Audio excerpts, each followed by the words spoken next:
everyone, welcome to the March 28th edition of the TimeformUS Forecast. I am David Aragona here with my usual co-host Craig Milkowski, and we are looking ahead to some three-year-old stakes action on Saturday. This Kentucky Derby picture is starting to take shape over these several weeks. We got some clarity last week with the Louisiana Derby, and these 100-point prep races will wrap up over the next couple of weekends. We've got the Florida Derby and the Arkansas Derby coming up this Saturday, at least on U.S. soil. There is, of course, the UAE Derby being run over in Dubai on Saturday morning. I did put out a Twitter poll earlier this week to get some clues as to what you want us to handicap, because both the Oaklawn sequence around the Arkansas Derby and the Gulfstream sequence around the Florida Derby seemed fairly interesting at first glance.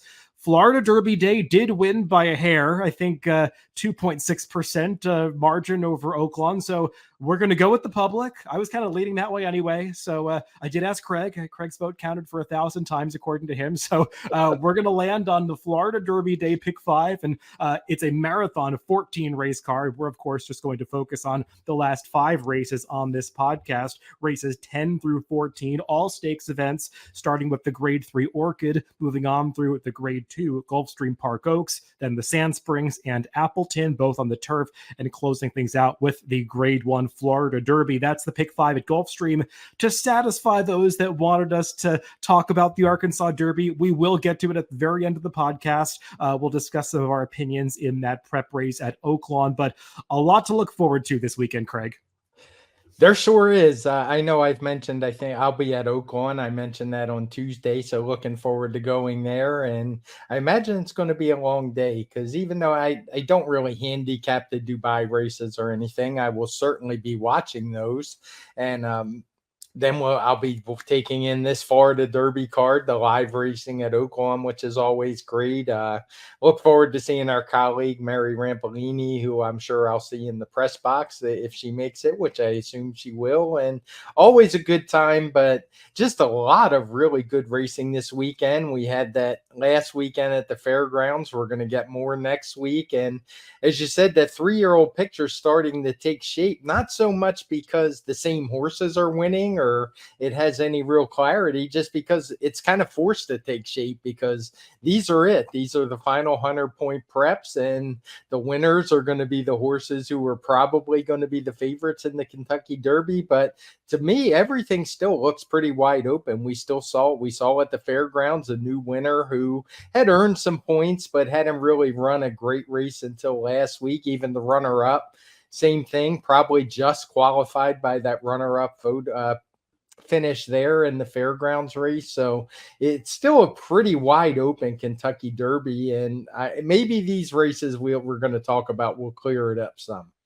Yeah, I do that Derby Watch top 20 list with Brad Free every week. And actually the horses that we've got listed at numbers 3, 4, and 5 on that list are all competing this weekend in 3 different races. Those, of course, being Fierceness, Timberlake, and Forever Young, competing, of course, in the Florida Derby, Arkansas Derby, and UAE Derby, respectively. I think everyone sort of expects those horses to make it to the Kentucky Derby, but we'll see how they fare this week. We're not going to talk about the UAE Derby, as Craig noted, but looking for a big performance from Forever Young there based on the field that he's facing. But we'll get to all of that when we do the TimeformUS Pacecast next week, when we recap some of these races. Let's get into the handicapping on this podcast, because I think there is a lot to go through in the 6 races that we're going to talk about, starting with that Gulfstream Park pick 5 sequence. We'll kick things off with race 10, the first leg of that 50-cent pick 5. 1.5 miles on the turf is the distance for the fillies and mares in the Grade 3 Orchid. And, Craig, we just got some of the morning lines in, and I think the PP is going final as we're recording this on Wednesday afternoon. And it looks like we're going to have a significant scratch in this race of the number 3, our Callie Kim. She came through as a scratch overlay from Equibase. Just was put into the DRFTVs as we're recording this.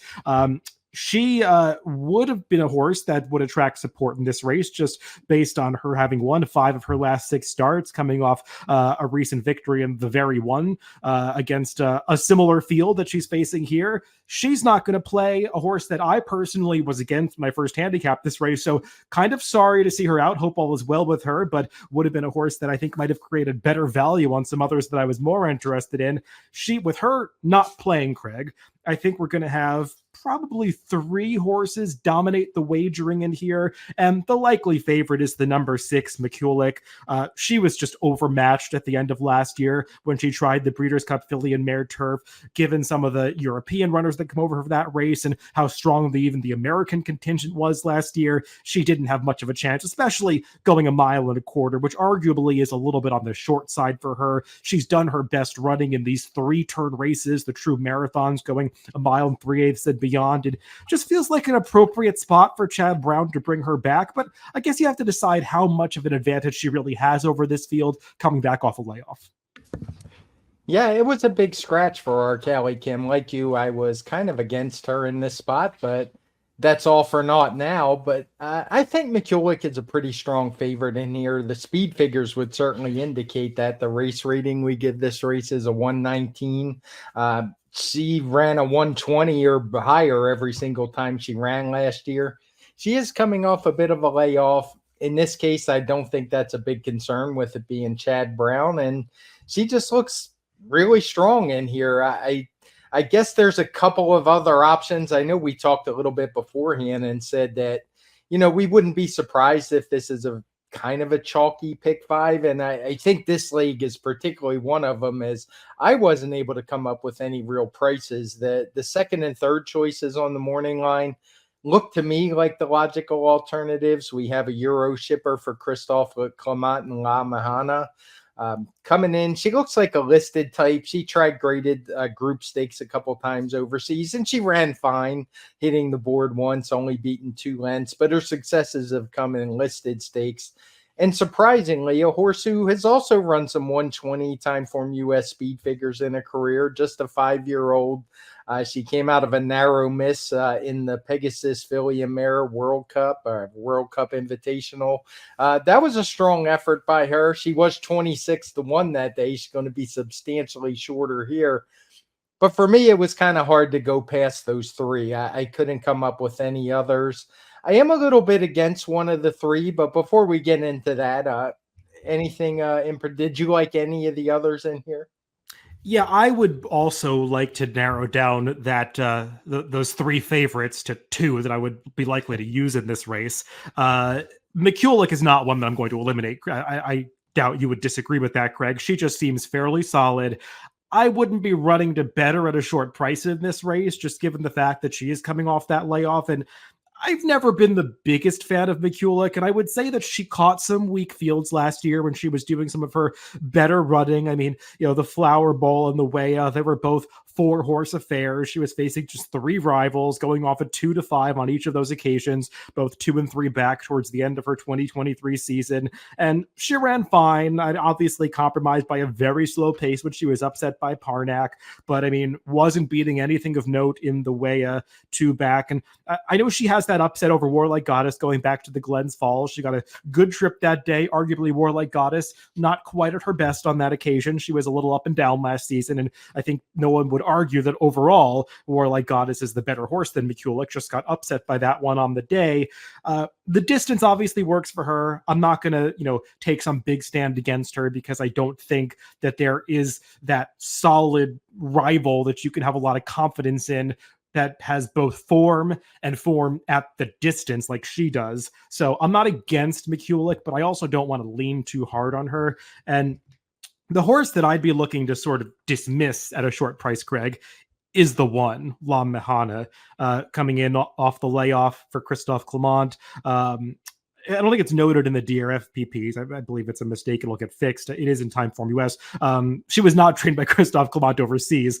She was actually a former Jean-Claude Roger horse who was purchased after her last start at the Arcana December sale for $400, or the US equivalent of $430,000. So going out for a new barn here. I watched a bunch of her recent races to kind of get a sense of who she is coming in here. And the takeaway that I get from watching her races overseas is that she is just a one-paced stayer. And when I say stayer, I mean a horse that probably is best off going beyond a mile and a half. And you can kind of see that in the races that they ran her overseas. I mean, she won going a mile and a half back in June of last year at Chantilly. But I mean, prior to that, she had been trying races going as far as a mile and three quarters. Her most recent start in that Group 1 event at Longchamp in late September, arguably the best performance of her career, going that demanding 14 furlong distance against some of the best female stayers in Europe.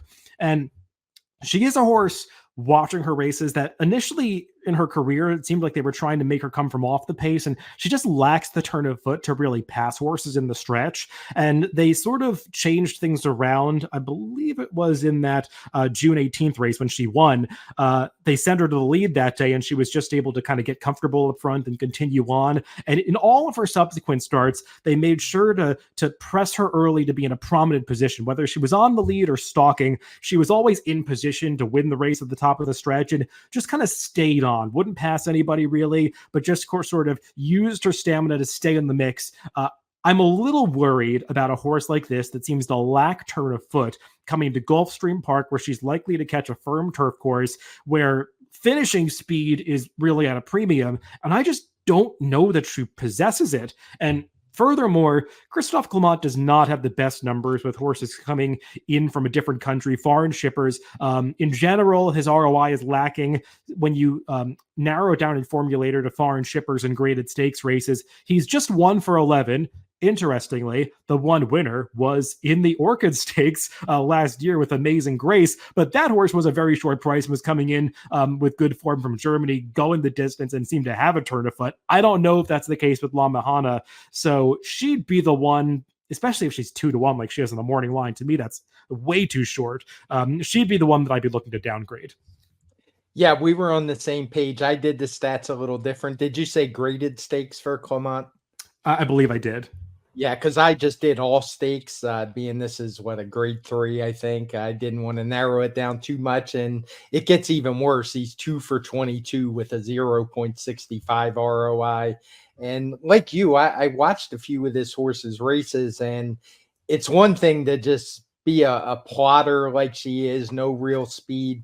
It's even another to try to do that at Gulfstream Park. It just seems like, to me, she is totally up against it. So I'm not going to use her. We kind of landed on the same horses. I mean, there are some questions with Surprisingly. She's obviously never been this far, not even close to it. So taking a sure price on her is a little bit dicey as well. So for me, I'm not the world's biggest Mikulik fan, but she would probably be the A for me. I don't know if I could elevate Surprisingly quite to that status. Maybe it would be an A-B situation. And I just couldn't really come up with anybody else in here. All the horses, some of these horses are clearly filler to me in here. And the others, it just seems like a bit of a stretch that they would have to improve quite a bit in here to contend. Yeah, I mean, I will say, I don't know if we're taking a clever stance here, Craig, because I'll be a little surprised if Surprisingly is not the second choice in this race. I have trouble seeing the one taking as much money as she showed on the line. I think a lot of people are going to view her the way that we do, unless she's working great or something, which I don't even know if that matters for a horse that wants to run like 2 miles. I'd be more. I think she's going to be more in that 7-2, 4-1 range. So, I mean, it's still worth being against a horse like that if you don't like her, but I don't think she's going to be quite as short. I don't think we're being quite as clever as being against the 2-1 shot that could vie for favoritism. As for Surprisingly, I'm not going to be surprised when she gets this distance. She's got pedigree that says it should be fine. She's got 1/2 sibling, actually a 3/4 sibling by Candy Ride that won going a mile and 3/8. If you look deeper in this pedigree, I mean, she used to be a Phipps horse. It's one of these stamina-laden Phipps families. If you go a little deeper, this is the female family of point of entry. So I wouldn't be surprised if Surprisingly is able to handle some added ground. I think the negative with her, Craig, is that you might remember I actually liked her a little bit in that Pegasus World Cup filly and mare turf. She was 26-1 that day and gave me a real thrill at that price. got a fantastic ride from Asian Murphy, somehow getting over to the rail from the 11 post and saving ground every step of the way. So, I mean, she got a perfect trip in achieving the result that she did, but she still ran really well in a race that was tougher than this. I mean, Didia is probably better than the horses that are in this race. And she was decisively second. I mean, there was a gap between her and the rest of the field, and there were some good horses in behind her. So I think it's fairly interesting that Todd Pletcher has targeted this spot for her, stretching out in distance. I'm not going to be surprised when she's just fine going the mile and a half. And I think from a speed figure and class standpoint, she stacks up well against Mikulik. So they're kind of the two for me. I guess the one other horse that I could make a mild case for, Craig, would be the 7 Creative Cairo.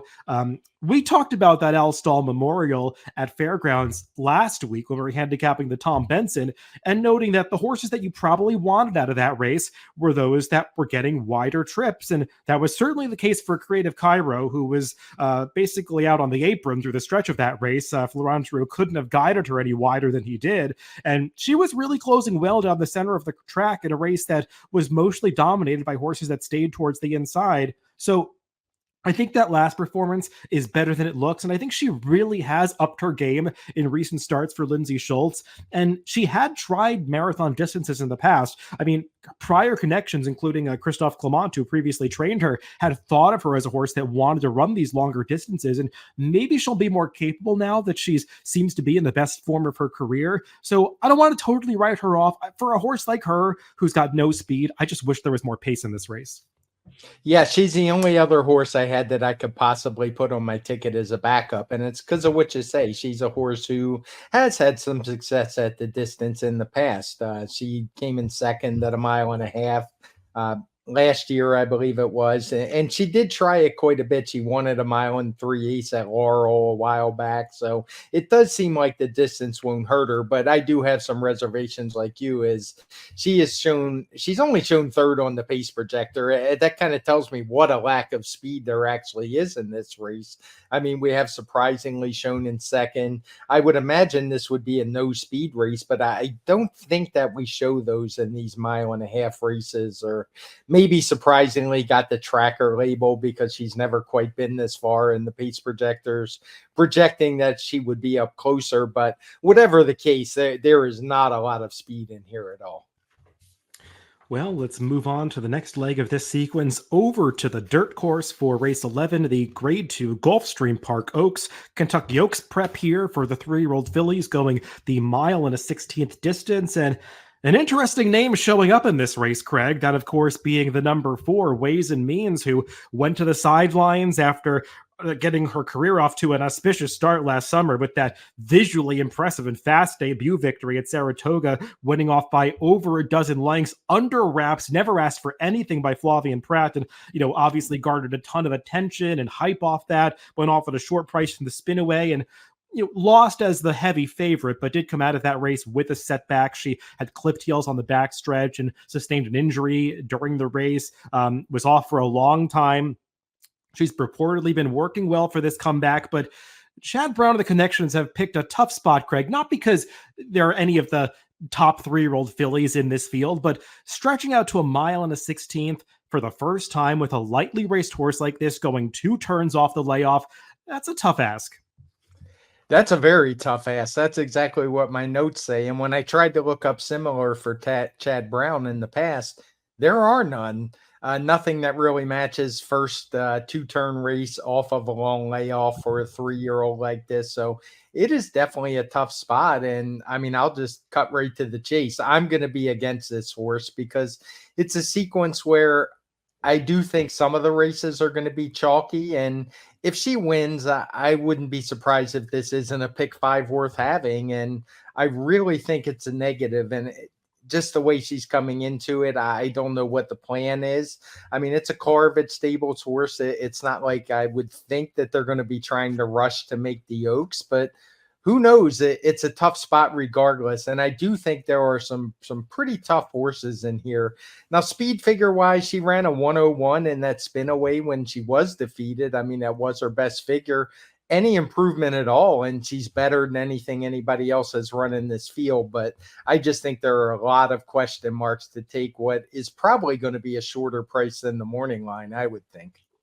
Yeah, I mean, from a form perspective, I think that the connections are very high on her, and I think there's a feeling from her camp that she is doing extremely well off the layoff, and they probably would not be taking this last ditch shot at the Kentucky Oaks if she wasn't really thriving right now. So I think there's some confidence from her camp that she has a good performance in her. I don't think we have to necessarily be as concerned about a horse that maybe completely lost her form in an injury. She's training very well. I did watch one of her workouts on XBTV, actually her most recent drill on March 17th. And I mean, she looked like the same strong horse in the morning that we had grown accustomed to seeing last summer at Saratoga when she took all that money on debut off similarly visually impressive workouts. But still, she's going to be a short price. She's trying something new for the first time, different kind of situation. I think you do have to go back and sort of assess what she did as a 2-year-old in retrospect, with the knowledge of what her competition has done since then, Craig. And boy, when you look back at that spinaway field, it was kind of a stinker in retrospect. I mean, Brightwork obviously fell apart, going longer distances. I mean, she maybe was just a precocious 2-year-old who didn't go on, but there's really nobody behind her in that spinaway who has done much since then. And maybe we didn't see the best version of Ways and Means in the spinaway. And her debut race, at the very least, it seems legitimate. I mean, horses did come back out of that race to improve their speed figures slightly, as you might expect for 2-year-olds at that time of year. But it's not like there's anything in retrospect to suggest that her form was better than it seemed at the time. And I think she garnered a lot of hype at the time. So there are great expectations around her coming back off the layoff. And she's got to answer not just the layoff, but this distance question. And while she is bred to go longer on the dam side, she's a half sister to two very good horses. This dam has been an amazing producer. She's produced Highly Motivated, who graded stakes winner, who of course was second to Essential Quality on the Bluegrass, as well as Surge Capacity. It had Good Turf Horse, who won the Matriarch last year. I mean, so there are influences for her to get 2 turns on the dam side. But such a naturally fast horse like her, who trains as aggressively as she does in the morning, I wonder, coming off the layoff, trying the 2 turns, if she's just a little too keen and fresh, that could really backfire in her maybe not getting the right trip. And there is speed in the race, and if they go too quickly up front and she's keen chasing them, I wonder if she's going to come up a little lacking in the stamina department, even if she is the best, most talented horse in this race. So I agree with you, Craig. I think this is the race where you're supposed to take a shot against the favorite. The question is, if you're against Ways and Means, where do you go? Because there are multiple options to consider in here. There definitely are. I'll just talk about a couple horses that I do like, that I will use on my tickets. And I didn't have to go far to find them because they're the 2 horses drawn on the inside. They're probably not the only 2, but they are 2 of them. And the one I would probably make my top pick is the horse that's drawn on the rail in Power Squeeze. She is a filly who has won 3 races in a row. She's done it really easily. 2 back when she won the Cash Run Stakes at Gulfstream on New Year's Day. She ran a 101 speed figure, which fits very nicely in this race. This race has a 103 race rating, and she did that, like I said, almost 3 months ago, almost 4 months ago at this point. Her last race, she only ran a 90 TimeformUS speed figure, and it was a 94 final time number. I think that was totally a function of the pace at Tampa in that Suncoast Stakes, which I think was run on Sam Davis Day, if memory serves. And I thought she was fine that day. I'm not going to hold that 90 speed figure against her at all. I think she figures to get a nice trip from the outside. She has decent tactical speed, but she doesn't have to be on the lead. We saw in the Cash Run, she was within 2 lengths of a solid pace. It was no issue. She was actually even a little wide that day. So I think she's a really strong contender at 8-1 on the morning line. And the horse just to her outside, we haven't really talked too much about this being a mile and a 16th at Gulfstream. They use the alternate finish line because it's such a short run to the first turn. It helps a little, but it's still a short run to the first turn. And for me, the horse that figures to get there first is the 2 horse, Do Gooder. It's a Jenna Antonucci filly who broke her maiden last time out in the slop. Granted, it was a sloppy track, but she showed real talent in her debut as well. She broke her maiden with a 103. Her debut, she ran a 98 in a 7 furlong race. Both of her races, every single fraction is coded in red as having a fast pace. So this is one fast filly, and at a mile and a 16th at Gulfstream, if nobody challenges her early, that could be pretty dangerous because we've seen a lot of these races go wire to wire with the shorter stretch than usual. And I think this horse has some real talent. I will say I completely agree with you on the one horse power squeeze. I don't know if she's going to be 8-1 in this race, but she is a horse that hasn't really attracted much support or gotten real respect in her races prior to this. I couldn't believe she was 3-1 in the Suncoast last time when she had run a faster race than the heavy favorite that day, Life Talk. And obviously, Life Talk didn't show up for whatever reason. But I mean, getting $8 on power squeeze in that situation, coming off her cash run speed figure, seemed like a gift. And she did have to be hard ridden to get there. She got a rail trip and seemed like she was spinning her wheels a little bit coming to the top of the stretch. But once that hole opened for her to come on through, she really did kick nicely. And she seems like a horse that once she gets into the straightaways, she really switches over to that right lead and finishes with a great power. So I'm a little concerned about the short stretch for her because I think that she needs that straightaway to really unfurl that stride and hit her, her best action. But drawing inside is going to help. As you note, you want to be able to save ground going this distance. You don't want to get shuffled back by getting a wide draw, the mile of 16th. So, and at least Daniel Centeno, who rode her last time and has actually ridden her a couple of times, is familiar with her and knows that she's a horse that you need to keep pedaling on. You need to ride her from a long way out because if you do, she's going to produce that kick. I think she makes a lot of sense in here. She's the one that I have the full confidence will get the mile and the 16th distance, which I think is a major question for really almost everybody else in this field. So to me, Power Squeeze is kind of the horse to beat, and she probably won't be the favorite. So I completely agree with you, Craig, that she is one that is definitely an A for me. With the number 2 Do-Gooder, I'm a little on the fence. I just don't know if she's been facing much in those maiden races. Her debut race, the horse that outdueled her to the wire, Flower Mound, she came back and was pretty disappointing against a somewhat subpar allowance field. That seemed like it might have been a bad maiden race, even though the Fig came back strong. And then last time out, I don't know what to make of that race, Craig. I don't know if you watched it. There wasn't a whole lot to see. It was run during a driving rainstorm.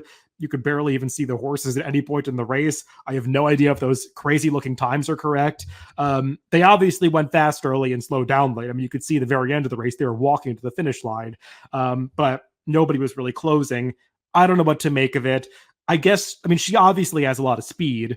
How much stamina and talent is here? It's a little hard for me to gauge. I know on TimeformUS speed figures, she looks like she's as good as with the stakes horses in this race. I'm on the fence. If she's 10-1, I'm not going to talk anybody off her. If she takes more money than that, I don't know. She's probably not for me in this race, and I'd be wanting to lean elsewhere. The other horse that I think just makes a ton of sense in here, Craig, is the number 6, Gunsong, going out for the Mark Hennig barn.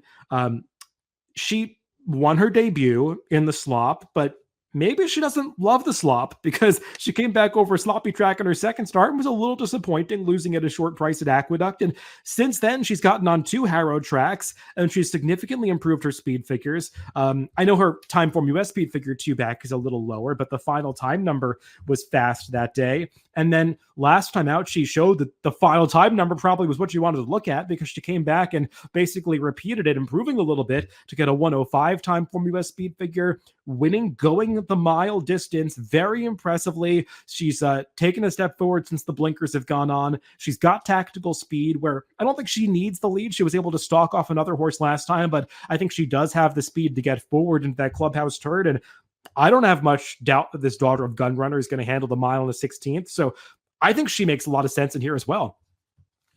Yeah, she would be the other horse that I would use in here. I have no argument with anything she said. I think she's improving. Her last race was pretty strong. We have it coded in red in TimeformUS as speed favoring, but watching the race, I didn't really get the feeling that that was a big issue. I would have to go through and look at the whole card, but I didn't hold that race against her as a speed favoring track. I mean, she tracked anyway. She was fine, and yeah, I think she's got a shot in here. And like you said, she's another that I think the mile and the 16th is probably going to be fine. Unlike another horse who I'm actually against in here, and that's Fiona's Magic, who won the Devona Dale last time. I just think this horse is going to have some real issues in this race. Now, granted, she's only 6-1 on the morning line. It's not like she's one of the top choices in the race, but she has the speed figures to win. But she's one I really wonder about the 2 turns and if she's going to want that. And in addition, whether you think Do Gooder is a horse who can win the race or not, she has very real speed early. Even if you ignore that slop race, we saw it in her debut. That was a fast race early, and I think Fiona's Magic from an outside post with a short run into the first turn, I think she's going to be in trouble. Another horse that I'm against is a horse to her outside, and that's Scalable for Todd Pletcher. And she's just a horse who really hasn't taken a step forward. She debuted at the end of the Saratoga meet. Ran okay. Todd Pletcher shipped her out for the Breeders' Cup. She went off a huge long shot. Didn't run terrible, but the speed figure wasn't much, as we've talked about before. She finally broke her maiden, but she just has yet to take a step forward. Her 2-turn races have been nothing to write home about. And I just have a feeling with Todd Pletcher, she's going to continue to take money. And I just don't think the talent that I've seen from her matches what the odds are going to be. And also she draws that far outside post, which is tough at this configuration. Yeah, I've got no argument with any of that, Craig. I pretty much agree on both of those horses. I mean, Fiona's Magic, I guess she looks fairly competitive on speed figures. I mean, she's got 3 of those triple-digit Timeform US speed figures, which is more than most of these horses can say. But she doesn't strike me as one that's getting better with more distance. And also keep in mind that the result might have been different last time. The third-place finisher, Leslie's Rose, had not gotten into traffic in upper stretch. I mean, she was sort of an unlucky loser of that race at a short price. So I think Fiona's Magic got a perfect trip compared to maybe a main rival that did not.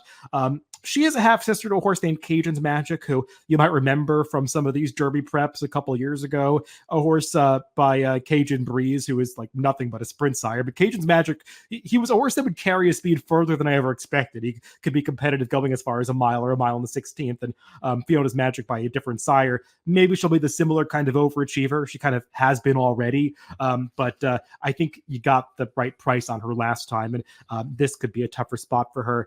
And there wasn't anybody else that I really took a liking to in this race, Craig. I think some people might consider the 5 Into Champagne. She's another one that I've got distance questions about. I thought she had no excuse not to get by Fiona's Magic last time. She got the trip sitting right outside that foe, ranged up at the 8th pole like she was going to go on with it and just seemed to hit the wall. And I have serious questions about her going a 2-turn mile in the 16th.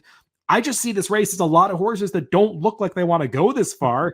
And I think Power Squeeze, definitely getting the distance, and it seems like she's fast enough based on that race 2 back. And Gunsong, obviously fast enough, and I mean, she's got to prove she can get 2 turns, but she looks like one that's not supposed to have a problem with it, so I feel pretty confident leaning on those 2. Yeah, I'm glad you brought up Into Champagne before we move on, just because I wanted to bring up the point when I opened up her comment in Timeform US, and it says stalked 5 path, ranged up 4, bid 3 wide. And I was expecting to see this bad wide trip. And when I watched the race, the first thing that popped in my head was, wow, that was a perfect trip. So I'm not going to put a whole lot of credit into that. Like you said, she had no real excuse not to get beat by Fiona's Magic. So I would be a bet against her in this spot too. Well, let's move on to the next leg of this sequence. Back over to the turf course. Race 12 is the Sand Springs Stakes for the fillies and mares, going a mile and a 16th. And Craig, I have a feeling that this is going to be another leg where we can't get too creative, and I hate to chalk out in a race like this where everyone is going to want a single, but I recall us liking market segmentation to Tampa Bay Downs a few weeks ago in a race that looked way tougher than this one, and Chad Brown scratched out of that spot. He had another horse in that race in Fluffy Socks, who he went with instead. I don't know why market segmentation scratched, because I think she would have been pretty tough in what turned out to be a totally paceless affair. But for whatever reason, they skipped that race. I'm guessing that she had a minor setback because you do see a gap in her workouts. She had no works between March 2nd and March 24th. So I guess she had something go wrong that needed time off, but it's Chad Brown. I've got to assume he wouldn't be rushing to run her back unless she was doing just fine. I mean, Chad Brown's never afraid to give a horse a 4-month layoff if, something minor goes wrong. So the fact that she's back in the entries, I think we can have some confidence. And she just seems like she's landing in a spot where she's supposed to win off the layoff. Yeah, I mean, we liked her in a much tougher race than this one on paper. So there's no way I could really find any knocks on her in here. I seem to remember there was some kind of story. It was something weird, but maybe our listeners can tell us when they listen. I don't remember the exact reason for the scratch, but to me, it couldn't have been that big of a deal. As you say, she's right back in the entries, and I mean, she's just a better horses than these. She's a grade 1 winner, and yeah, I mean, maybe that wasn't the strongest grade 1, though she did beat Didia. I should say she had kind of a lone lead trip. She's not really projected to be on the lead here, and I don't think she has to be on the lead. I mean, she's won from off the pace a few times. She's won from well off the pace. She's won from tracking. She's won wire to wire. So she's pretty versatile, and she will definitely be an A on my tickets. And, as I talked about with the last race, it's one where I think some legs are going to be kind of chalky. It's why I don't want any parts of Ways and Means. I mean, along with the fact that I don't particularly like the horse, I'm not going to throw out chalk just to not be chalky. I don't think she is a good bet. In this case, market segmentation, I've got no real arguments against her. So she's going to be on my ticket. I may use one backup. Is there anybody else in here for you? I'll just say about market segmentation. I just went on Twitter and searched Dave Gretting's account because he almost always has the answer. And I found his tweet from the day of the Tampa Bay Derby that she had a temperature. So that's the reason why she was scratched from that race and probably why she missed a couple of workouts. So presumably she's over it. It was nothing physical beyond that. And I guess she'll be ready to run. I'm really not trying to beat market segmentation in here. I'm not inclined to single a horse like this where you do have that question of the layoff. And I mean, there's always the possibility that she could come back as a 5-year-old and not be the same horse, even though her form does kind of tower over this field. So, I mean, she's an A for me, no question about it, and maybe an A with no Bs. But there are a couple of horses that I would at least consider using as well as backups. One of those would be the number 6 Cairo Consort, who just seems logical. I mean, she's been in relatively good form. They tried to go 1 3/8 with her last time, and she got to the lead at the top of the stretch and ultimately just didn't want to go that far, run down by R. Callie Kim. Probably overmatched prior to that in the Pegasus World Cup filly and mare turf. But her form previous to that makes her competitive in here. She doesn't do a whole lot for me, but I think the fact that I'm even talking about Cairo Consort just sort of it gives me the sense that there's a real lack of options in this race. And as you were saying earlier, some of these races just feel like there's a lot of filler in here. And I feel that way about this race. There's just a lot of horses that I'm not really going to consider. Maybe the one interesting horse I could use as a backup is the 7 Infinite Diamond, purely based on her last race in the Honey Fox, which was sort of the race leading into this. That was the filly and mare race going a mile on Fountain of Youth Day. And Chili Flag got the right setup. That was a race that we talked about beforehand, was likely to collapse with so much speed signed on, and it did, and Chili Flag got the right trip. But I thought Infinite Diamond deserved some credit for stalking that quick pace that did come apart, and she was battling on in the stretch despite having to split those 2 tiring front runners, and was a good 4th, just barely beaten for 3rd at the end, and was arguably finishing a little better than the other stalker, Ancient Peace, across the wire. Where did that come from? I don't know, because I can't say that I love any of her form prior to that, but at least it was her last race that makes her somewhat interesting. So I could get somewhat interested in her based on that, especially in a field where there's nobody else doing a whole lot for me.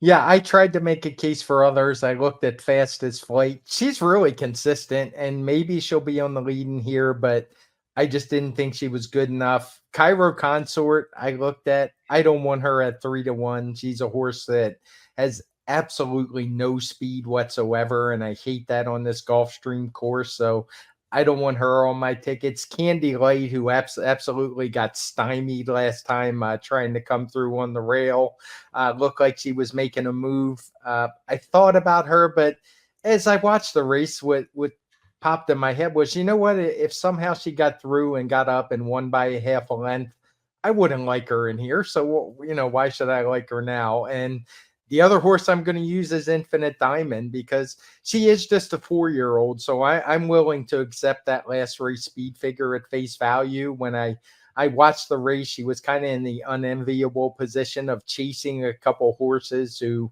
kind of ran off from the field and were up dueling in really fast fractions. All the fractions are coded in red. And she still kind of made a nice run, took the lead, flattened out a little bit late. But I could see a race where she gets a much better trip with less speed in here, and she could be dangerous in the lane. So if market segmentation doesn't show up, Infinite Diamond is the one that I would want. Yeah, and I'm glad you brought up Candy Light because that trouble last time, yes, it happened. I mean, the chart comment isn't exactly wrong. I mean, she did kind of get shut off at the eighth pole. But my problem is, Craig, I mean, she briefly had to pause when she ran out of room, and then she did no running after that and failed to accelerate at all. And I mean, she lost a little bit of momentum, but it makes me wonder if she really had much run anyway. And it's not like her prior form suggests that she was supposed to do a lot better than she did in that race. So she wasn't for me. And as I kind of go through this again, while I'm a little bit concerned about market segmentation's placement on the pace projector, I don't see a ton of true frontrunners in this race. Maybe outside of the number 3, Angel Nadeshiko, who I don't even know if she's fast enough to get to the lead based on her leading in a mile and 3/8 race last time. So I'm not going to be surprised if market segmentation's early pace rating is just a little suppressed because of the races that she was running in, running that good race with a moderate pace in the New York. She might be a little faster and able to be closer to the pace than it seems. And I'm not going to worry too much about the trip coming off the layoff. I think the layoff's a bigger concern than the trip she might pull in this race. So she's just going to be really tough to beat. And I'm going to take shots against favorites in other legs, but probably not so much here.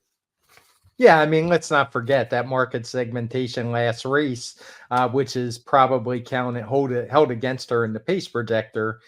Who knows if she could have made the lead, but there was no effort made whatsoever because 4 of the 5 horses were Chad Browns, and one of them was an Italian who was the preferred front runner. Yes, that's a great point. I almost forgot I made that point on the Pacecast, the forecast the last time we handicapped. Yes, if you watch the start of that Diana,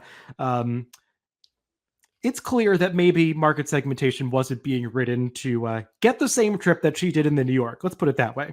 But I think that she's in here as the only Chad Brown runner with a much better chance to win on Saturday.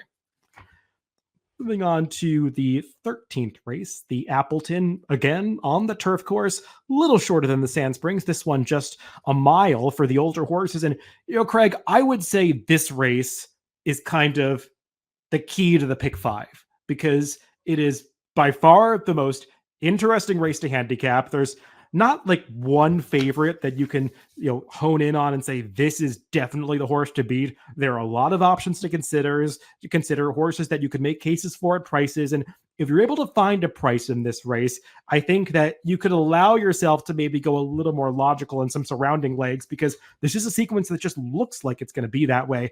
If this race chalks out, I'm afraid it could be a chalky payout, but I think this is the race where you maybe could get a little creative. Yes, we look at this race the same way. And for me, the pace projector had a lot to do with that. It's a big field of 11. It's a race we have coded as having a fast pace. And it's one where I don't really have any questions on the pace projector calling it that way because there is some real speed in here, particularly the number 2 Saratoga Flash, who is a fast horse who almost always wants to go to the lead, particularly of late. We have Big Everest in here who has shown, at least last time, that he could win from slightly off the pace, but he's still a fast horse. Even if he's not on the lead, he's not going to let somebody get away with dawdling fractions. We have Never Surprised, who is just a dyed in the wool front runner since the debut. The first time he stretched out the 2 turns, he broke his maiden at a sprint, and he's been running fast ever since. And 2 of those 3 horses are 2 of the top 3 morning line choices in the field. And I just have a feeling this is a race that it is not going to set up well for horses like Big Everest and Never Surprised. Yeah, I want to be careful with Big Everest because I feel like I'm against this horse every time. And he does have a knack for winning races. He can be a bit of an all or nothing type, but I mean, he wins more than his fair share. And he did show that dimension to rate last time in a race where I thought in the early stages, once Joel took him off the pace and he was pulling, that it was all over. But he still produced a kick that day. So I think Big Everest, if he has to rate a little bit based on the last race, he's not without a chance. But at a short price, do you really want to bank on him getting the same perfect trip that he did in the Artie Schiller from just off the pace, and that he's going to be able to walk that fine line between pulling on Joel Rosario as restrained and not going over it to getting way too rank and losing the race in the early stages? So I'm afraid of Big Everest because I've been beaten by him before, but I'm also not gonna bet him in this race. I have to sort of let him beat me again. I sort of taken that stance with Big Everest. I'm not going to change now. What's a short price? But of those speed horses, he's kind of the one that scares me the most. Craig, I'm always afraid to just handicap a Gulfstream turf race to fall apart because more often than not, it just seems like it's so hard to come from far back at Gulfstream. And it seems like it's almost gotten harder since they've installed this new turf course. The new turf course seems to play like the old turf course from my view, but apparently it's the new turf course. But it still seems like it's just tough to close. But there's so much speed in this race. I think you have to at least view it as a race where it's going to be fair to multiple running styles. And I think that makes a horse like the number 3, Ice Chocolat, pretty dangerous. And I'd be very intrigued if he's anywhere around that 9-2 morning line. I think that's a fair price on him. And I could even see him drifting up a little bit from there because he's not a horse that always takes the most money in these types of races. I thought Ice Chocolat ran really well on the Canadian turf last time. He was breaking from the outside post in a 9-horse field and was legitimately 3, mostly 4 wide for the entire race around both turns.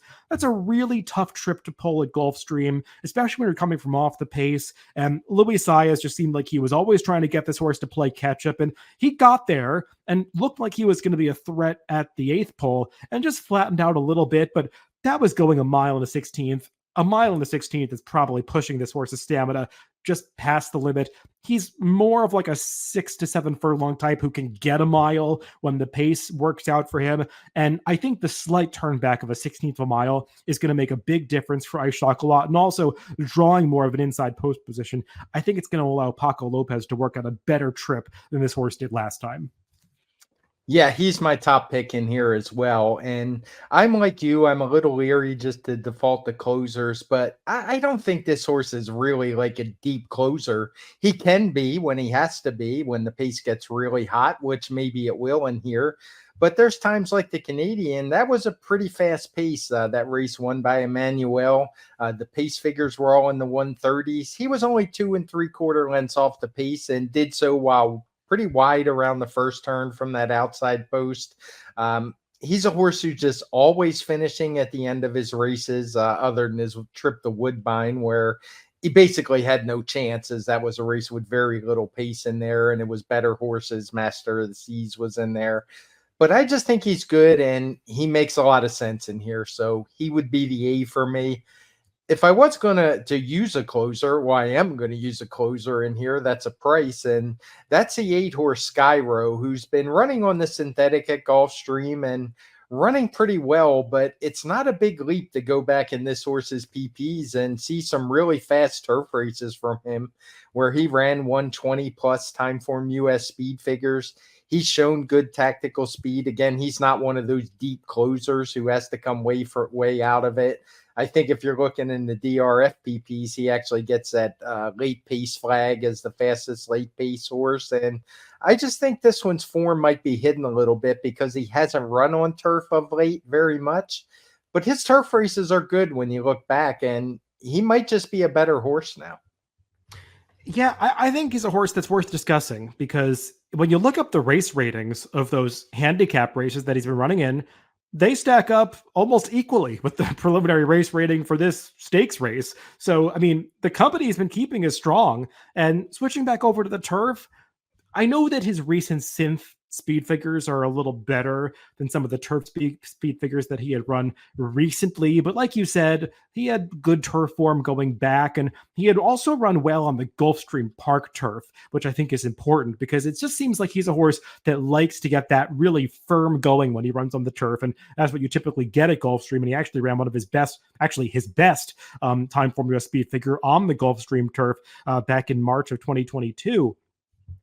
I guess my one concern with Skyro, Craig, is that why have they not tried more stakes races with him? And is it because they think he needs Lasix? Because you go and look at his non-Lasix races and they're pretty bad. One was coming off a layoff recently when he tried the ACAC. That was also on the dirt. So maybe that wasn't the best situation, but his Kentucky Downs race without Lasix was not good. And I worry a little bit about that for him. But he's going to be a big price, so maybe you can overlook at least that one perceived negative factor with a horse like this, because I don't think he's going to get the respect that some others will coming out of stakes races. And speaking of Skybro, Craig, watching his races sort of made me take a look at the number one County Final, who I've got to say I was not inclined to like in this race because I sort of have a perception of this horse as being a sprinter and one that doesn't really want to go this far. But it seems like he's matured as he's gotten older into a horse that can handle some longer distances. He actually ran better than I remembered in the Appleton last year, this same race back in 2023, when he got a wide trip at 60-1 and finished fifth against the decent field. In his recent races, he's been competing in some of the same handicap races on the Tapeta as Skyro, and they tried to be more forward with him a couple of times. And last time out, they just changed up the tactics and they took him off the pace. He was getting a big rider upgrade that day, we'll say, to Flavian Pratt, and a jockey that is not afraid to try something new. And it seemed to really work for this horse to come from off the pace. It was a race that did sort of fall apart towards the end, but he unleashed a strong kick.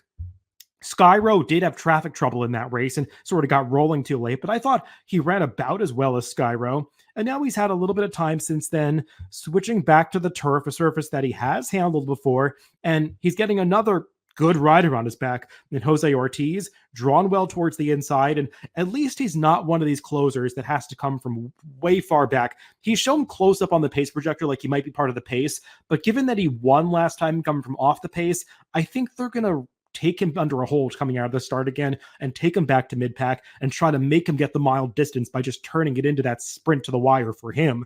So at what's going to be a price, I think both of these horses are interesting, and I was kind of even more interested in County Final. Yeah, I'm interested in County Final too. I just brought up Skyro because he has that late pace flag. Either one is fine for me. It's a race where I'm going to look, spread a little bit as we talked about. I'll just mention a couple others that people might be wondering about. I thought about Smoking Tea. Couldn't really come up with an excuse for him last time.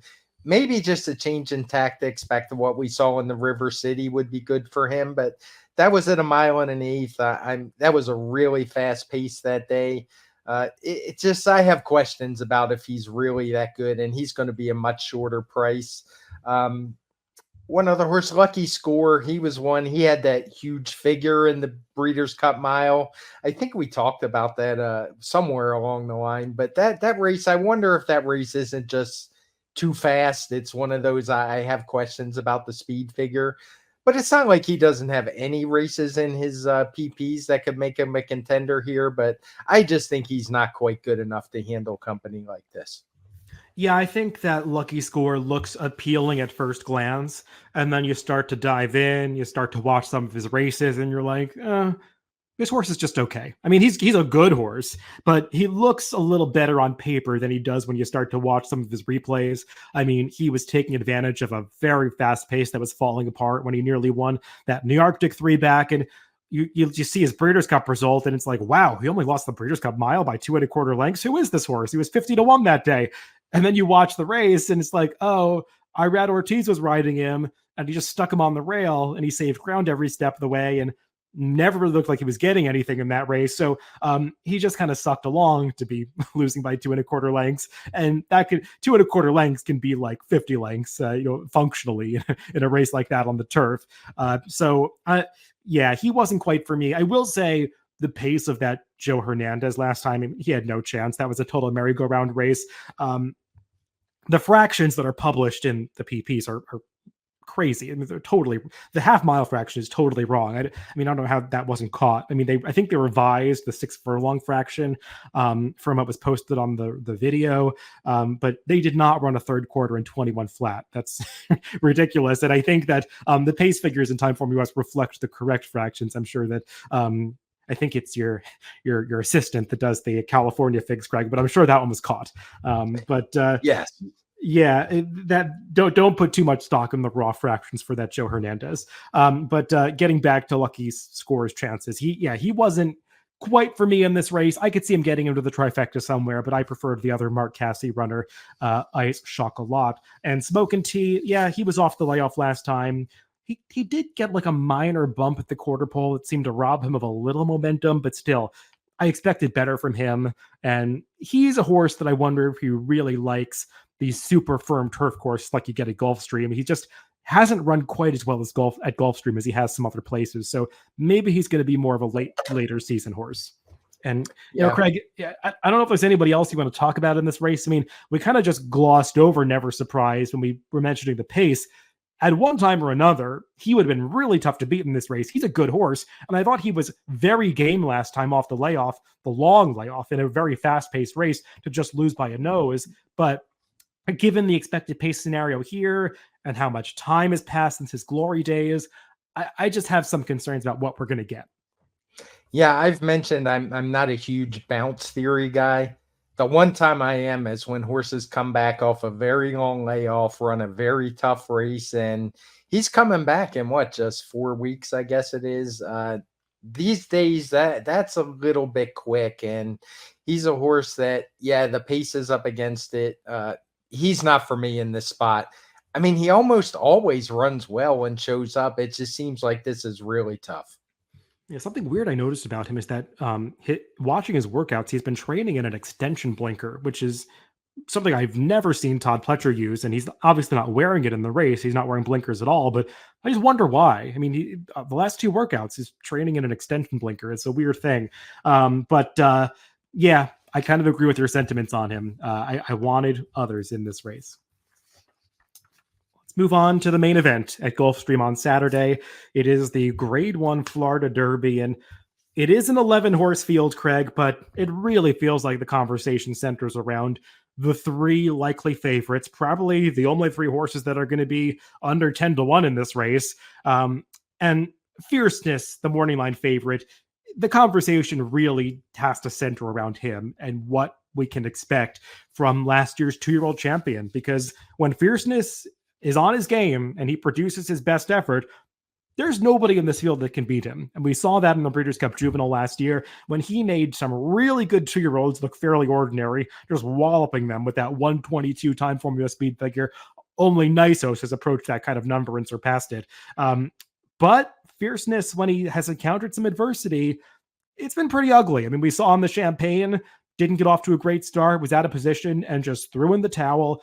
And the last time out in the Holy Bull, he did get bounced around at the start, and he had to rush up a little bit. But he was rushing up into a 25-second opening quarter. The pace was slow. He got into position ultimately and just couldn't finish off the race. And I think you have to have some concern about whether or not this is a horse that can overcome adversity and whether or not he's really gone on from his 2-year-old to 3-year-old season. What do you make of Fierceness in this Florida Derby? Well, I wish I could say I had a strong opinion one way or the other.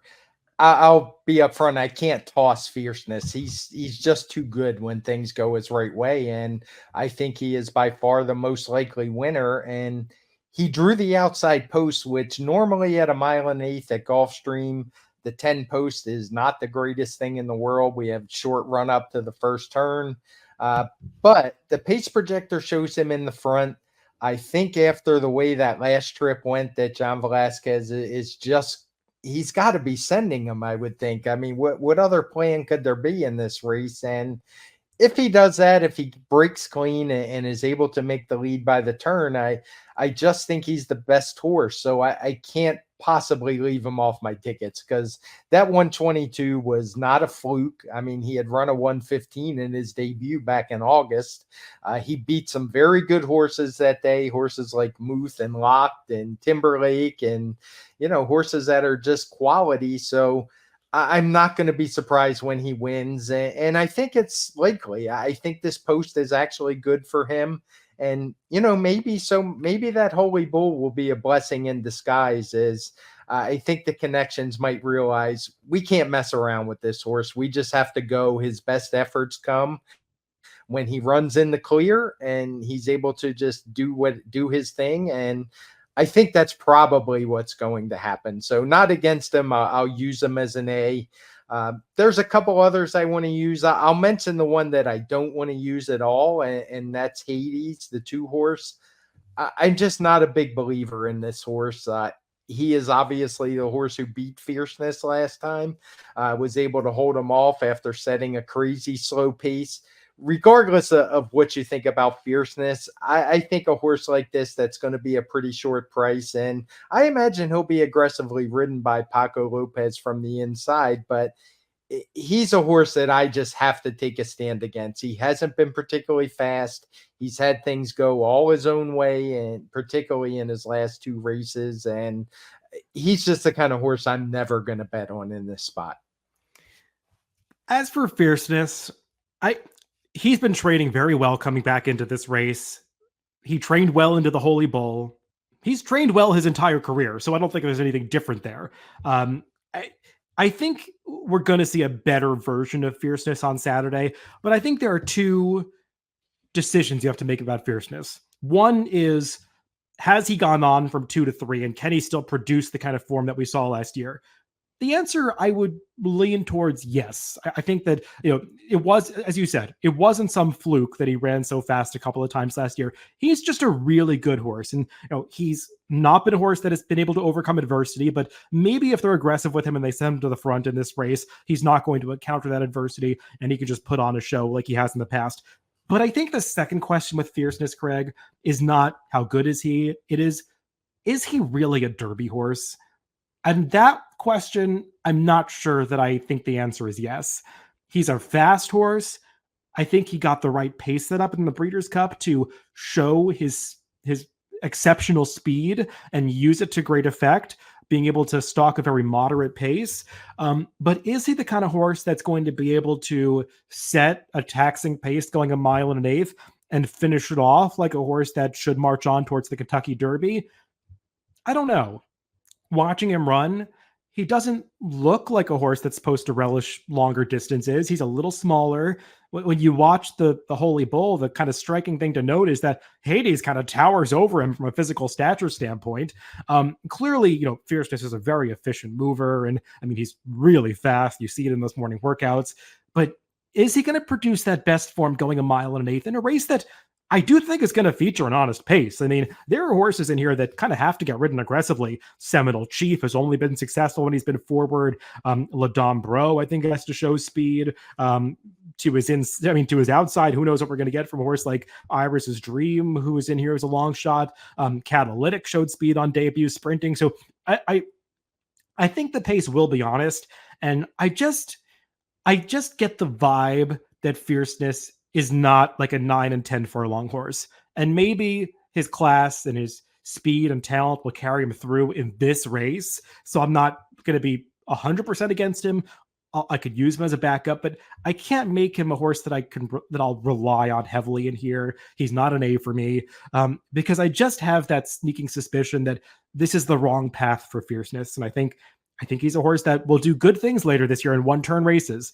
But for me, this is just not suiting his strengths.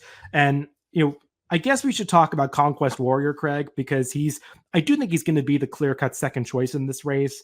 And what do you do with a horse like this that I think the narrative around him is that he's improving with every start. Distance is no question for him because he got the 1 1/8 last time. He's been so visually impressive. unlike Fierceness, he showed in that maiden score he can overcome adversity. Terrible trouble at the start, traffic throughout that race, and still won. I mean, when you just watch this horse's races visually and forget the speed figures, he's really appealing. But you have to take a short price on a horse that seemingly has to get a lot faster to win this race. He does, and that's why if I'm using Fierceness, which I am, and I'll get to Fierceness in a sec, I just want to say a couple things more about him. I don't want both these horses on my ticket because I've seen so many horses like this before where they give the illusion that they're just a lot better than their speed figures are. And 9 times out of 10, they are what their speed figures say they are. And it's not like his last race was at a 1-turn mile or even a mile and a 16th.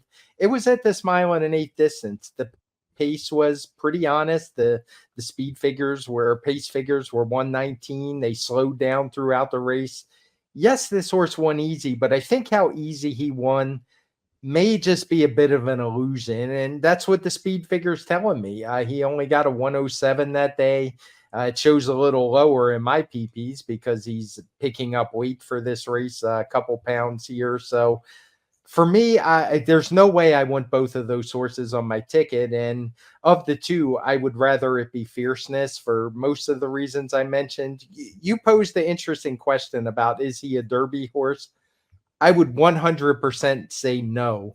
And the easier if he were to win this race, the easier it is, the more I will like it. I hope he goes out and opens up 3 and wins by 8, because I would just be even more against him, because we know that doesn't happen in the Kentucky Derby in a 20-horse field. And I think he's a horse that he's got some quirks, and he's a bit of a bully when things go his own way and any adversity. And we've seen some ugly starts from him. So I don't think he's a Derby horse, but like I made my case for him, I do think he's probably going to run well, because I suspect he's just going to bully horses that he's faster than. But that said, there are a couple others. I don't want to hand the race to him because, as we've noted, it wouldn't take much for him to throw in the towel.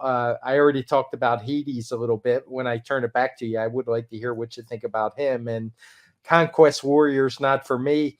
You kind of mentioned a horse that I actually do like a little bit in here, and that's Les Dames Bro, who he kind of impressed me last time in that Fountain of Youth, how he was able to hold off Frankie's Empire. Couldn't get the door knock. That one had everything his own way that day, and he just kind of chased him around the track. But this is a horse who, as he's come back from a layoff, changed barns. He showed up in the Remsen, did no running, but since then, he's looked like a new horse. And yeah, he got beat by Frankie's Empire, who's in here at 7 furlongs. Got beat by Dornoch last time, but he's improving his speed figures. And I could just see a case where horses go for the lead and he just gets a nice pocket trip sitting in maybe 3rd or 4th. And he's a horse who, if he improved his speed figure I mean, he ran a 110 last time. This race is only rated a 111 because it's not going to give all the credit to Fierceness's 122. The rest of the horses, none of them have run particularly fast, and he's one that I think's moving in the right direction. And if we don't see Breeders' Cup Juvenile Fierceness show up, I think he's got every good as chance as anybody else in here. Yeah, Craig, maybe this is unwise of me, but I just can't buy that Fountain of Youth fig. I mean, I'm not saying it's wrong. It makes sense within the day. To me, that race was just such an eyesore, and it just got scratched down to nothing. And Dornoch was not as impressive as I thought he was going to be, and it's just like this visual dissonance for me to view that as a race that is the second fastest race anyone's exiting in here. So I can't get on board with a horse like Les Dames Bro. I just need to see him do it against some more legitimate rivals in a more competitive race. But you're probably going to get the right price on him. I think he'll be every bit of that 15-1 that he has on the line. So, I mean, if the speed figure is correct, and again, I don't have a good reason to say that it isn't. Maybe he's value in this race. He's not for me. I'm going to let you have him, but it's sort of a tough one for me to evaluate. And as I was handicapping this race, Craig, I ended up really liking a horse that I was expecting not to like in this race. And I already know we're going to disagree on this one because you mentioned it. But watching back the Holy Bull, I was impressed with the way Hades finished off that race. And yes, he got everything his own way from a trip and pace standpoint. He broke from the inside, didn't have to work that hard to get towards the front. Just rated alongside another speed and drew away at the end. But he really did finish powerfully. And he beat a horse that I think is pretty good, not just in fierceness, but in domestic product, who came back and won the Tampa Bay Derby. Now, domestic product isn't breaking any stopwatches. I think that's clear. He's been in a series of slow-paced races, but he was finishing that day, and Hades was never letting anybody by him in the stretch. Once he switched over to his right lead, he was really finishing powerfully to the line. The same thing that we had seen from him in that allowance race prior, going the 7 furlongs, because he was green on debut when he never changed leads, got off to a slow start, and just wore that field down and won despite himself. He got way more professional from that first start to second start. And he's a horse that when you watch his races and he switches from that left lead to right lead at the top of the stretch, he just finds this extra gear and spurts away. And I really like to see that in horses. And what really swayed me with Hades was watching his workouts, because he turned in this drill on March 10th that just completely changed my opinion on him. The most impressive workout I've seen from any Derby horse coming into any prep that we've seen so far. I mean, I put a stopwatch on him because he was finishing off that race that workout like he was just flying across the wire, and he galloped out with so much vigor. I mean, he was with a work rate, but he might as well have been by himself, the way that he dusted that horse. He just seems like a horse that is really thriving coming into this race. And going back to watch his races, I just like what I see from him visually. He's this big, strong horse who gives you every sense that the distance is going to be just fine for him. And there's that perfect trip problem where I'm supposed to bet against a horse that's coming off a perfect trip, especially one that was a price last time. But of these 3 favorites, if there's anybody that's going to drift up in price from their morning line, it's going to be Hades. I don't think it's going to be Conquest Warrior. I don't think it's going to be Fierceness. I think if anything, they go off lower than 8-5 and 3-1. I could see Hades being 4 or 5-1 in this race because everybody views him the same way, that he just got lucky last time. I think he's pretty good. He definitely drew a better post than those 2 horses. So he's going to be for me in this race, even though I kind of wasn't expecting to like him. But maybe sometimes those are the right kind of picks, horses that when you handicap the race, you end up liking somebody that you weren't expecting to. So he's the one that I'm going to lean on in here because I think it's a pretty thin race overall. And I've already talked about how I'm leaning towards downgrading Conquest Warrior and Fierceness a little bit. They'll be B's or maybe C's for me. But Hades is going to be my only A in the Florida Derby. Yeah, none of the others interest me. I think we kind of have the same where we want to lean on one of them. We just chose different horses there. So it's an interesting race for sure. And one, I'm not sure. I mean, we talked about it before we started recording, and it's a sequence I don't know what to expect, to be honest. It's one that could chalk out. It's not one I could see paying $10,000. I don't see that happening. But if some of these lower price horses get beaten, you could get a decent payout. So I think it's one I'll play. It's just not one that I want to go crazy on. Maybe I jumped the gun here. I don't think there's any other horses in the field that I had even the slightest interest in. Did you? No, there's nobody else I really need to talk about. I mean, maybe I could throw Grandmo the first on. It's like a C, since I'm only using 1A. I might want a couple backups in this race because it's not. I mean, I recognize I may be overestimating Hades' talents. I just think he's going to be the right price of those favorites. Grandmo the first ran okay last time in the Tampa Bay Derby, and maybe he's a horse that's kind of figuring things out on the dirt, but believe me, I don't love him. It's just a race that I think is kind of thin, and I don't think the standard that's going to be required to win the race, if I'm right about Fierceness, is that high, which is why I feel more confident in a horse like Hades than maybe I otherwise would have been. So yeah, I agree, Craig. If this is the kind of sequence that has 20-1 winners of 3 different races, we're not going to hit it because we're not viewing it that way. Good luck to you if you are viewing it that way. But I think it is one where you can narrow things down a little bit and maybe not play a super expensive ticket and still have a decent chance to hit. As long as you not just playing favorites in every leg. And I think that's what we've instructed, listeners to do. And along those lines, let's kind of go through, Craig, and talk about how we might play this sequence before we briefly mention the Arkansas Derby at the end. I'll go first this week. And I would start things off in race 10, the Orchid, by using two horses primarily, surprisingly, and McCulloch. They're the two of the short prices on the line that I would be comfortable leaning on. And Creative Cairo would be like a backup for me, probably a B or C type, maybe more of a C. I'm leaning towards letting the one Lama Honda beat me because I just don't think that she's really well suited to this race. In the 11th race, the Gulfstream Park Oaks, I want two A's in here. They are Power Squeeze, the 1, and Gunsong, the 6. I don't know if I want anybody else. I mean, I guess I could use Ways and Means the backup if I, want to get alive to the horses I like in the 13th and 14th and be right in those legs. So maybe Ways and Means is a C because even though I think she's negative value, I got some value-based opinions and a couple of other legs that could justify me using her on one tiny backup ticket. But I want almost all of my play to go through those two horses, Power Squeeze and Gunsong. In race 12, the Sand Springs, I wish I could get more creative here, but I am not trying too hard to beat market segmentation. She's my only A, and I would probably just use a couple of C's, those being Cairo Consort and Infinite Diamond.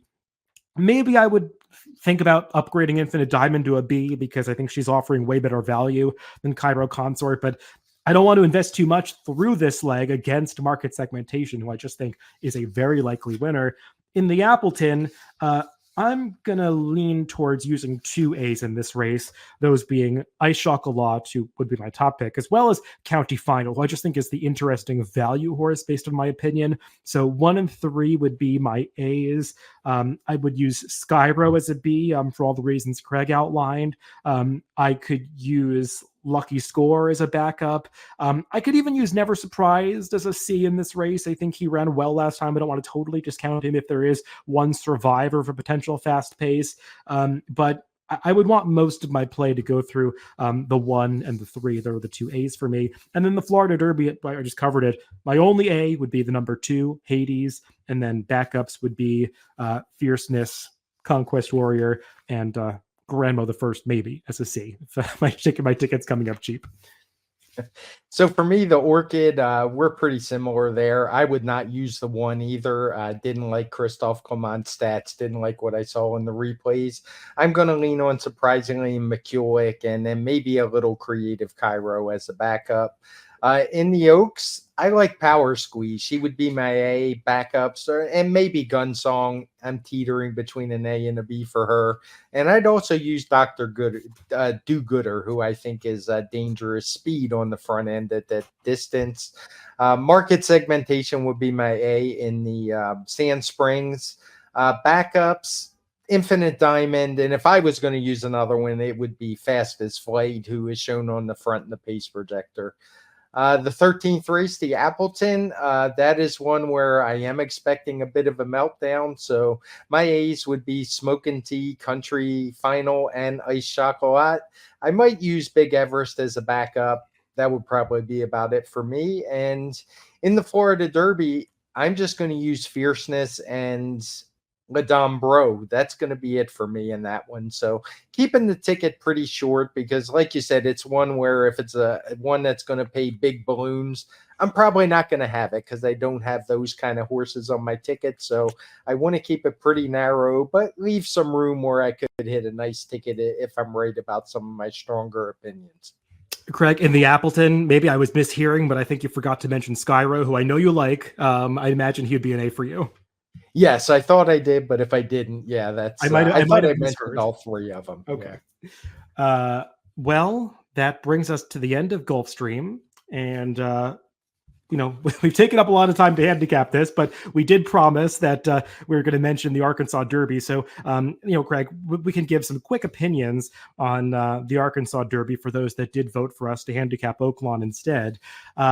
It's an interesting race. I think of the two Derby preps, regardless of the rest of the pick 5 sequences, it's the more interesting race for me to handicap than the Florida Derby because you've got some more legitimate favorites in here that I think you can take shots against, but I still expect them to run well. And I'm talking about horses like Timberlake and Muth. I mean, the two horses that competed in the Breeders' Cup Juvenile last year. There's no doubt that these are some talented horses. I think there's just that question about have they really improved from their 2-year-old to 3-year-old seasons? Because I don't know that we necessarily got that answer about either one of them in the Rebel or San Vicente, respectively. And then you got that extra layer, regardless of the betting, of Bob Baffert running a horse in the Arkansas Derby, potentially preventing some others that from getting the points they need out of this race to qualify for the Kentucky Derby. I'm sure if that plays out, we'll hear about it. Some fans being annoyed about that. But from a wagering standpoint, they're kind of the two you've got to start the conversation with. Yeah, and listen, I don't blame Bob Baffert one bit. It's a $1.5 million race. He has a talented 3-year-old. He's allowed to run. Why wouldn't he run? I mean, I would probably do the same thing. So I'm not going to knock Bob Baffert if the horse knocks some other horse out of the Kentucky Derby, because he will have earned his money. It's a big purse, Grade 1 race. He should take a shot. And personally, I'm glad to see him in the race. And I'm not his biggest fan. I want to see the best race possible. So that said, of the favorites, I probably like him the least. And it's not so much, I mean, when you look at his form, his wins, he's only won in California. Yes, his Breeders' Cup Juvenile was fine. I don't know how good he really ran that day. He was the only one kind of up close to the pace, and it was a race without much pace. Fierceness ran away. He chased him home. Other horses like Locked and Timberlake weren't able to catch him, but I think that race might dress him up a little bit. His San Vicente, at the time when he ran it, I was like, well, I'm not going to pay a whole lot of attention to the speed figure. It was a slow looking race. The figure came back slow, but he won so easy at a distance that is probably not his best. I was willing to give him an excuse for the number. That said, I mean, that race happened back in the first week of January. We haven't seen him since. That's very un-Baffert like. When I look at his workouts, he's been working fairly regularly, but there are some gaps in those workouts. So I think there's some real questions with Muth, and I wouldn't want to take a short price on him. I would imagine he'll be the second choice to Timberlake. And of those two, I do prefer Timberlake. I liked when he won the Rebel, he matched his speed figure, which he had ran twice in a row in the Champagne and the Breeders' Cup Juvenile. I really got the impression he's a horse ready to take a step forward. So of those two favorites, and I'm guessing because we don't have the morning line at this time, but I think he's much more likely to run a better race. I'm not supremely confident in him, though. I don't even know if he'd be my top pick. I'll talk about a few other horses, but curious to hear what you think about the two favorites. Yeah, I mean, so as for Muth, I mean, it's understandable that Baffert doesn't have to be in a big hurry with these horses because he's not trying to get to the Derby on the first Saturday in May like everybody else is. And when the Derby's off the table, I mean, yeah, the Preakness and Belmont matter, but there are plenty of other major races for 3-year-olds that you could potentially target. So Muth, I don't know if he had a setback or not. There is that gap in his works between February 25th and March 10th. I know he was initially talked about as a horse that could come for the Rebel. They obviously didn't do that, and he missed a workout after that. So maybe something did go a little bit off with him. He's worked 3 times since then, all 6 furlong drills, 112 and change. He looks good. But what I will say about Baffert is that when I really like his horses, I want to see their training coming into a race just blow me away, because Baffert asks so much of his horses in the morning. I just want to see them really impress me coming into a major test. And when they're just, working okay coming into a race, training well, Muth is training well and looking good, I feel like sometimes in the afternoon they underperform a little bit. And I'm just getting that sense that Muth is doing pretty good. I'm not getting the sense that he's training out of his skin coming into this race. So, and beyond that, I agree. The San Vicente, while fine, wasn't beating much. Speed figure underwhelming. I thought the performance was a little underwhelming. I didn't think he was that visually impressive. He had to be asked to achieve that victory. And, I've always been a little skeptical of how far this horse wants to go. I mean, he's another one like Fierceness who didn't have to deal with a particularly fast pace in the Breeders' Cup Juvenile and didn't even finish as well as that horse. And he just doesn't strike me as a mile and a quarter horse. Now he's not going a mile and a quarter on Saturday, but I still have those stamina questions about him. And he's of the favorites, he's one that I'd be looking to downgrade a little bit. I like you. I've got a little more faith in Timberlake. I would say that even though Timberlake lost to Muth in the Breeders' Cup Juvenile, there's an argument that Timberlake ran a better race than Muth that day because he had a more difficult trip, trouble, traffic, getting rank early, and still only lost to that foe by a length and 3/4 in the end. I thought his Rebel was just fine. As you said, I mean, he came back in the same form that we saw from him last year. The Rebel field behind him, probably not great. We've seen runbacks from that race, and they have not been flattering. But at least the runner-up, Common Defense, did come back and basically repeat a speed figure in the Louisiana Derby, not getting disgraced. And Timberlake strikes me as one that's going to be just fine going a mile and an eighth. I know some people have doubts about that, but I don't. He looks like a horse that can handle distance to me. And I think he's going to run well in here. Do I want to take a short price on him? Probably not. But I kind of view him as the horse to beat. And probably the biggest question mark of the favorites, Craig, would be the 9, Mystic Dan. If you want to view him as one of the favorites, there is a morning line for this race. He was the 5-2 narrow third choice. Muth 8-5, Timberlake 9-5 from what I saw. That was on social media. Mystic Dan's kind of the question mark because he's got that huge fig from a muddy track in the Southwest. If he repeats it, I guess he's going to win. I don't trust him to do it. I'm, it's one of these, I want to see what the odds actually are. I'm not as against Mystic Dan. He's one, when I look back at that Smarty Jones and you look at the chart, he was a horse that actually had just as good a speed figure as anyone else in that race coming in. And it looks like he took a step forward out of that one. I mean, he won that race by 8 lengths. I definitely think you have to wonder about the mud.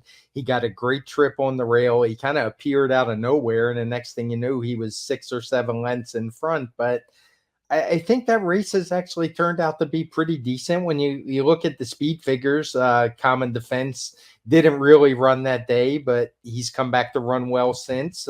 Some others have improved their speed figures. So that 117 he ran kind of stands out among this field. Now it's shown lower in my PPs because I have the weight adjustment on, and he's picking up 6 pounds off of that race. And I do wonder why Ken McPeak skipped a race, the Rebel. That's not usually his MO, but he probably didn't really have to run in that one. And I don't want to be totally against him in this spot. I won't be surprised if he runs well and is able to beat the favorites, because I think that race was actually really good. It's just a matter of if you think it was the mud or you think he is just an improving horse. I mean, he's a horse who showed real talent, even when he broke his maiden with a 109 back in November at Churchill. Something went wrong in an allowance race the next time when he was favored, but he's been pretty good since then. So he's a bit of an enigma for me, but he's probably going to be at least double the price of whoever's the second choice.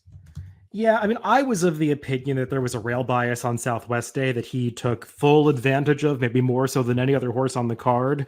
So I think that inflated the margin of victory. And beyond that, he had, as you said, he had shown talent prior to that and run some nice speed figures.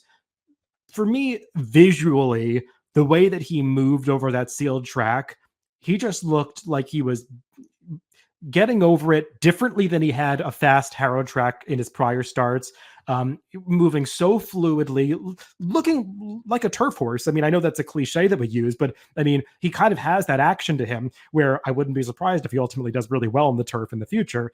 But it just seemed like everything came together for him to produce this otherworldly effort that day.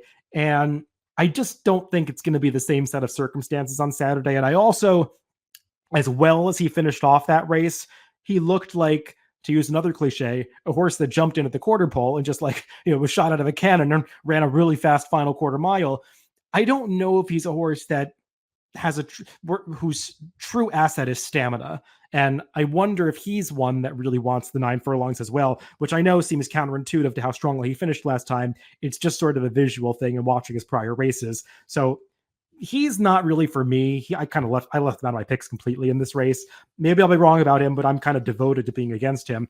The horse that I'm interested in this race, Greg, is another one out of the Southwest, and that's the 5 Liberal Arts. I'm just a fan of this horse. I thought he ran well as a 2-year-old. I just liked the way he was moving forward with every start. He should have won the Iroquois. He did not get a good ride that day. I'll be kind. And then the Street Sense getting 2 turns for the first time. I really like the way he finished that race, albeit in the slop. But I don't think he's a horse that's shown he needs a wet track to be competitive. And last time in the Southwest, yes, he was on the rail for a good 6 furlongs of that race, but he angled out at the top of the stretch and took him a little while to regain that momentum. But he was really finishing powerfully across the wire. And when you watch the gallop out, he actually galloped out ahead of Mystic Dan and the rest of the field. He seems like one that wants every bit of added distance that he can get. He's another one that skipped the Rebel, but with this new schedule where they ran the Rebel just 3 weeks after the Southwest this year, I think they didn't initially plan that, but it sort of made it difficult for a horse to contest all 3 legs without rescheduling, unless I guess you're Dwayne Lucas and trainer of Just Steel.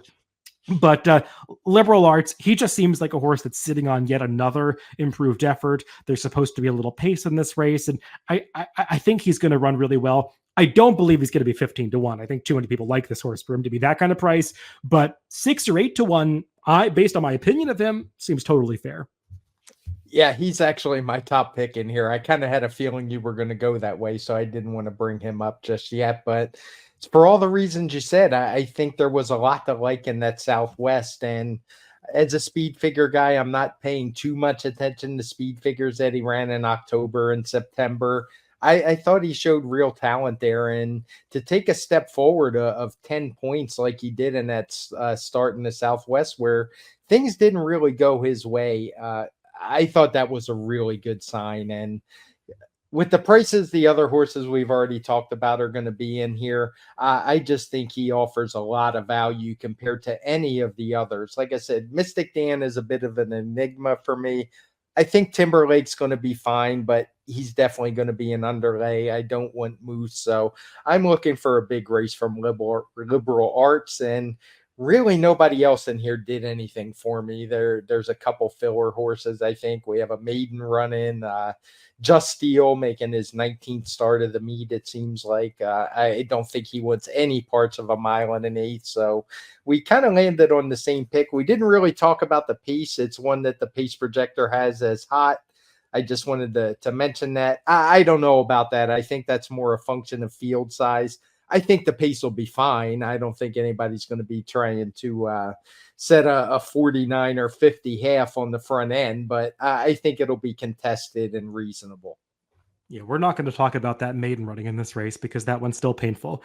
But as for one, I will say, Craig, I'm going to use Just Steel because I know that might sound crazy to some people, but he's going to be a big price in this race. And he probably is not a Kentucky Derby horse, and maybe he's overmatched here. And I do believe he's a horse that will ultimately be best in 1-turn races, but he's gotten 2 impossible trips in a row, and the trip handicapper in me has to at least give this horse a shot to get into the trifecta somewhere. I mean, he was 4 wide against the rail bias in the Southwest. His trip in the Rebel was crazy when you go back and watch it. He was literally 5 wide around both turns. He was never going to be successful doing that, especially coming back in just 3 weeks. Now he's had a little more time. He gets what I think is a rider upgrade to Keith Asmussen, and I'm not going to be surprised when Just Steel outruns his odds here. He's unlikely to win, but he's a horse that I will definitely be using in trifecta somewhere. What could be 20-1 or higher. Yeah, and I just want to be clear. I joked about his start of the meet. It's not a knock. I love horses that run a lot. This horse has been going full bore since he made his debut at Ellis, and he's still going. And personally, I love it. I wish more guys would run like that. So I like when a trainer doesn't really care how many times they lose. They're just looking for the win. So he's obviously a horse that can handle this kind of campaign, and just want to make it clear as in no way a knock, because I love guys like Wayne Lucas and Ken McPeak that love running their horses. And by the way, you did explain why he probably didn't run Mystic Dan. I had forgot that race was pushed back. And even for Ken McPeak, that was probably a bit quick of a turnaround. Well, everybody, that wraps up the TimeformUS Forecast last week. We've turned it into a supersized edition, talking about 6 races as opposed to the usual 5, but hopefully we gave out some interesting angles to consider. We'll see how that Gulfstream Park sequence ultimately comes together. I know we didn't have a ton of confidence that it was going to pay super generously, but hopefully we still gave out some angles that will pique your interest on Saturday. Everybody, thanks for tuning into the forecast this week. Remember, you can always catch these TimeformUS podcasts on DRF.com, Spotify, Apple Podcasts, and YouTube, wherever you get your podcasts. Just make sure to subscribe to the Daily Racing Form channel. Again, thanks for tuning in, and Craig and I will be back on Tuesday to recap these races on the TimeformUS Pacecast.